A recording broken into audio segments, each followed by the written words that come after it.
के आर्टिकल 243 बताता है कि पंचायतों की संरचना तय करने का अधिकार राज्य विधानमंडल को दिया गया है। ठीक है, इसका मतलब है कि पंचायतों के अलग अलग स्तर पर सीटों की संख्या और संगठन के नियम राज्य सरकार कानून बनाकर तय करेगी। ठीक है, और आर्टिकल में कहा गया है कि किसी भी स्तर पर पंचायत क्षेत्र की कुल आबादी और वहां चुनाव से भरी जाने वाली सीटों का अनुपात, ठीक है, जो सीटें जो होती हैं उन अनुपात राज्य की यथासंभव समान रखना होगा। यानी देखिए इसका मतलब क्या है, जितने लोग एक पंचायत में हैं उन लोगों के मुकाबले एक प्रतिनिधि जितना हो वो राज्य के दूसरे पंचायत में लगभग बराबर होने चाहिए। मतलब अभी समझ में नहीं आएगा, मतलब क्या है, देखिए प्रत्येक प्रतिनिधि के पीछे बराबर वोटर्स हों।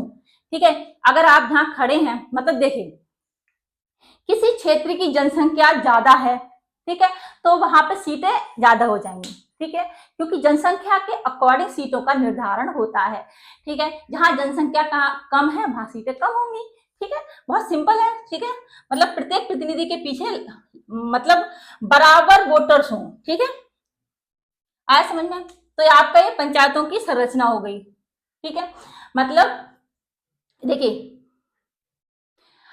किसी भी स्तर पर पंचायत क्षेत्र की कुल आबादी और वहां चुनाव से भरी जाने वाली सीटों का अनुपात पूरे राज्य में यथासंभव समान रहना होगा। यानी जितने लोग एक पंचायत क्षेत्र में हैं उन लोगों के मुकाबले एक प्रतिनिधि जितना हो वो राज्य के दूसरे पंचायतों में लगभग बराबर होना चाहिए। मतलब प्रतिनिधित्व तो बराबर होना चाहिए। ठीक है, वोटर्स आपको ऐसा ना हो जहां पे जनसंख्या ज्यादा है वहां पे सीटें कम दे दी, तो इस तरह से तो क्या होगा, ठीक है, तो इस तरह से असमानता हो जाएगी। मतलब जनसंख्या ज्यादा है तो वहां पे सीटें ज्यादा हो जाती हैं, जहां जनसंख्या कम है वहां पे सीटें कम रहती हैं। ठीक है, इस तरह से है। ठीक है, देखिए सदस्यों का चुनाव कैसे होता है, प्रत्यक्ष निर्वाचन होता है, डायरेक्ट चुनाव होते हैं।